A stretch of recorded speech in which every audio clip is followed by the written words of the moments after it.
Kita lihat faedah yang ke-9 kata Syekh, al-inayatu bi muhimmati dini wa usulihi. Dari hadis ini kita bisa mengambil pelajaran inayah, adanya perhatian terhadap muhimmati din, perkara-perkara yang penting di dalam agama, ya, dan pokok-pokoknya. Artinya perkara-perkara yang penting, perkara yang pokok itu ya harus diperhatikan, tidak boleh ditelantarkan, tidak boleh disepelekan, apalagi dalam pendidikan. Masa kita belajar agama nggak pernah diterangkan akidah, kan ya lucu. Yang penting belajar ini itu ya, tapi akidah nggak ngerti. Seperti kata sebagian ulama, orangnya lulusan apa istilahnya doktor tapi akidahnya nol gitu.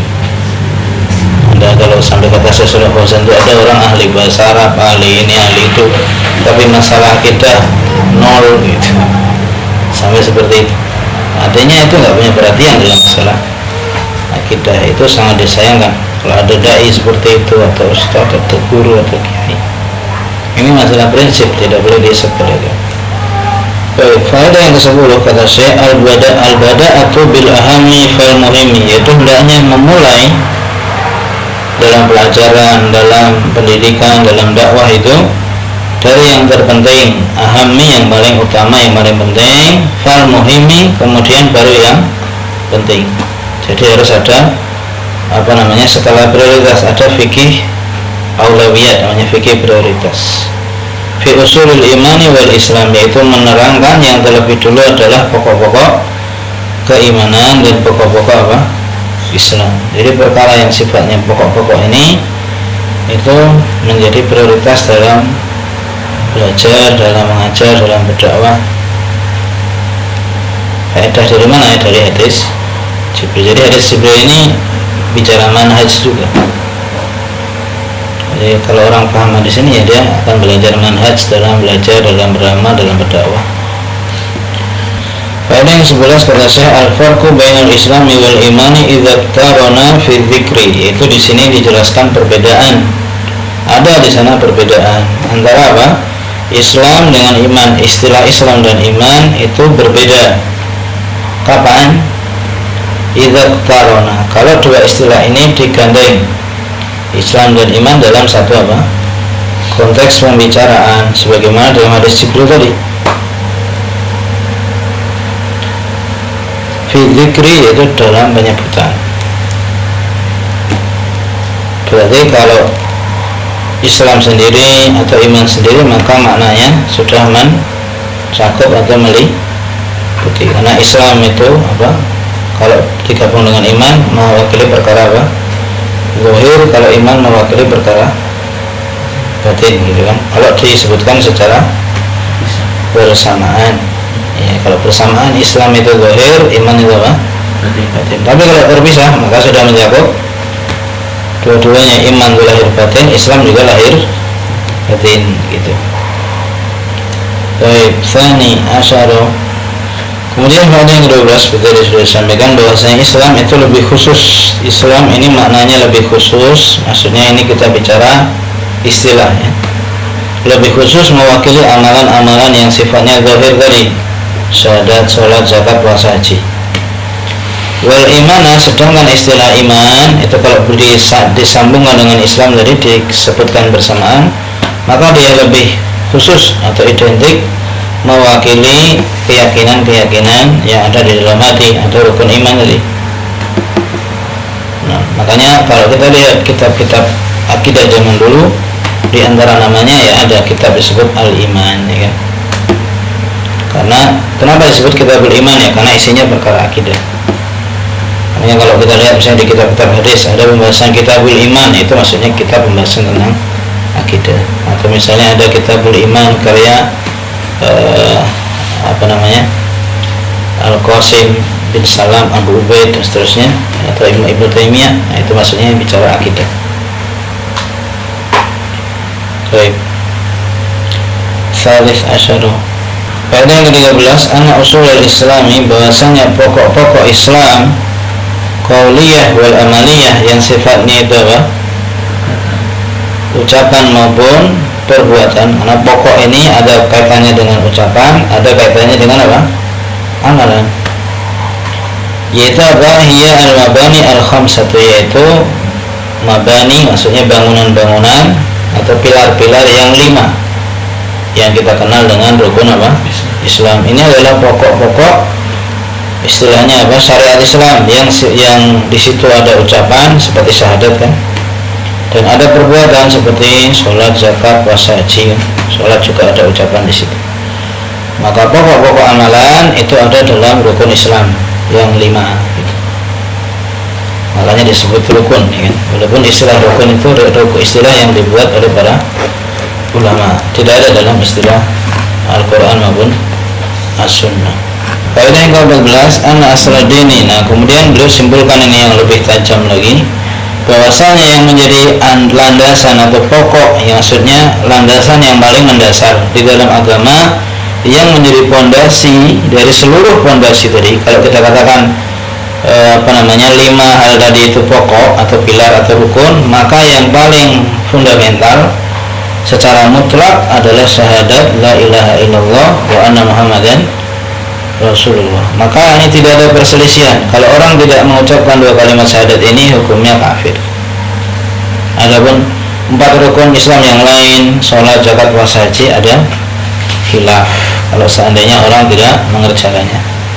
Tapi kalau yang ini tidak ada perselisihan, orang tidak mengucapkan 2 kalimat syahadat sementara dia bisa ngomong, maka dia kafir dengan kesepakatan kaum muslimin. Makanya Abu Thalib kafir walaupun dia membenarkan Rasulullah SAW, tapi kan nggak mau syahadat, ya kafir. Nah, khamis asyara. Faedah yang ke-15 ini juga penting apa? At-talazumu baina syahadataini fil hukmi. Adanya talazum. Talazum itu saling berkaitan, tidak bisa dipisahkan. Saling berkaitan, tidak bisa dipisahkan. Apa itu bahasa ini ya? Saling berkonsekuensi antara 2 kalimat syahadat dalam hal hukum. Maksudnya 2 kalimat syahadat ini tidak bisa dipisahkan, jadi satu kesatuan gitu ya, satu kesatuan yang utuh gitu ya. Walaupun 2 syahadat tapi ini satu gitu loh. Maksudnya satu tidak bisa dipisahkan. Maksudnya gimana? Fala tasihu ihdahuma dunal ukhra. Karena tidak benar, tidak sah satu syahadat tanpa yang lain. Orang kalau cuma la ilaha illallah, maka Islamnya belum sah. Maksudnya kita bicara syariat Rasulullah SAW. Setelah diutusnya Rasulullah SAW, kan semua manusia harus mengucapkan 2 kalimat syahadat. Kalau orang baru mengucapkan la ilaha illallah, maka dia diperintahkan, dia dituntut untuk mengucapkan syahadat Muhammad Rasulullah. Kalau dia tidak mau, dia diperangi, karena wajib mengimani Muhammad sebagai Rasulullah SAW. Ya, kalau tidak beriman kepada Rasul, dia kafir. Karena Muhammad utusan Allah. Mengingkari utusan Allah sama dengan mengingkari Allah. Maka 2 kalimat syahadat ini tidak bisa dipisahkan. Makanya dulu orang-orang ahlul kitab itu sudah bersyahadat, tapi syahadatnya la ilaha illallah. Makanya ketika berdakwah ke Yaman, Rasulullah mengutus Mu'adz bin Jabal untuk mengajak mereka mengucapkan syahadat la ilaha illallah wa anna muhammadan Rasulullah. Di ahlul kitab zaman dulu itu sudah bersyahadat, tapi la ilaha illallah saja. Maka 2 kalimat syahadat ini tidak bisa dipisahkan, harus dua-duanya. Baik, sadis asyara. Faedah yang ke-16 kata saya, tafarrudu rabbi bil ilahiyati. Hadis ini menunjukkan keesaan Allah Rabb bil ilahiyah sebagai satu-satunya yang berhak untuk disembah, karena itu makna dari la ilaha illallah. Jadi ini faedah yang ke-16 ini menerangkan makna dari syahadat apa? La ilaha illallah. Wa butlanu kulli ma'budin siwahu, dan batilnya apa? Semua yang disembah selain Allah. Ini makna dari syahadat apa? La ilaha illallah. Jadi semua faedah ini itu ada di hadis itu sumbernya. Ya. Sabi asal. Faedah yang ke-17, i'tibaru syahadati wa hiya al-iqraru Iktibar itu dipertimbangkannya atau diperhitungkannya syahadat. Syahadat itu pengakuan, artinya orang bersaksi kan, dia mengakui. Zahiran wa batinan, secara lahir dan batin. Jadi orang dikatakan benar syahadatnya, ini kita bicara secara hukum syar'i, artinya bukan semata-mata hukum dunia. Kalau hukum dunia orang syahadat tauhid saja ya sudah dikatakan Islam kan, walaupun dia munafik. Maka yang diperhitungkan, maksudnya yang dinilai, maksudnya syahadat yang dinilai adalah syahadat yang zahir dan batin. Zahirnya dia syahadat, batinnya juga dia syahadat gitu. Bitauhid wa risalati, dengan mengucapkan atau meyakini kandungan dari dua syahadat tadi, la ilaha illallah dan Muhammad Rasulullah. La ilaha illallah itu namanya syahadat tauhid, Muhammad Rasulullah namanya syahadat risalah. Untuk apa? Lisihatil islami, untuk benarnya keislaman. Jadi tidaklah dikatakan orang itu muslim yang sejati kecuali dengan syahadat lahir dan batin gitu. Kalau syahadatnya lahir saja, batinnya tidak, itu namanya munafik. Walaupun secara zahir ya kita katakan dia muslim, tapi kita bicara apa? Islam yang benar, kesejatian, kemurnian Islam gitu. Famin asyara. Faedah yang ke-18 ini sangat jelas ya, bahwasanya sholat 5 waktu, yang dimaksud apa tadi, bukan tatuki mas sholat, dan kamu mendirikan sholat, yang maksudnya sholat 5 waktu, sholat wajib. Sholat 5 waktu itu adalah aujabul wajibati, kewajiban yang paling wajib bagi setiap muslim ya, dan sebesar-besar rukun Islam setelah 2 kalimat apa? Syahadat gitu. Intinya apa? Jadi maksudnya ya amal yang paling utama itu adalah sholat gitu. Bukan berarti kemudian kalau pelajaran yang paling utama kemudian pelajaran sholat, ya tidak. Karena yang paling utama ya jelas memahami dan mengamalkan 2 kalimat syahadat. Makanya dikatakan a'zamul wajibat ba'da syahadatain. Berarti yang paling wajib apa? Ya 2 kalimat syahadat. Dan 2 kalimat syahadat itu kan bukan cuma ucapan, harus dipahami apa? Isinya. Jadi ya tetap pelajaran paling pokok ya akidah gitu maksudnya. Bukan kemudian jadi pelajaran fikih. Ya fikih penting, tapi yang jadi landasan kan akidah. Makanya disebut akidah itu apa? Fikih akbar. Makanya dulu para ulama terdahulu sebelum mengajarkan fikih biasanya di depan diajarkan dulu akidah. Seperti Imam Ibnu Abi Zaid Al-Qayrawani, dia imam apa? Mazhab Maliki. Buat risalah di awalnya muqaddimah risalahnya isinya pelajaran akidah. Nah, sebelum istilah itu baru bahas fikih. Baik, kasih asyara. Faedah yang ke-19 apa? Wajibnya iqamatiha, wajibnya mendirikan sholat. Karena dalam hadis dikatakan wa tuqimas shalah, yaitu kamu mendirikan sholat. Maka mendirikan sholat ini hukumnya wajib, sebagaimana Allah perintahkan dan diterangkan oleh Rasulnya Shallallahu Alaihi Wasallam. Faedah yang ke-20, anna ita zakat, bahwa membayarkan atau menunaikan zakat. Ini maksud sini zakat apa? Zakat mal. Adalah adamu usulul islami ba'da salati, yaitu sebesar-besar termasuk pokok agama Islam yang terbesar setelah sholat ya. Jadi sholat jelas lebih utama daripada zakat. Baik, wahid wal isrun. Baik, faedah yang ke-21 ya, beliau ini sangat teliti ya.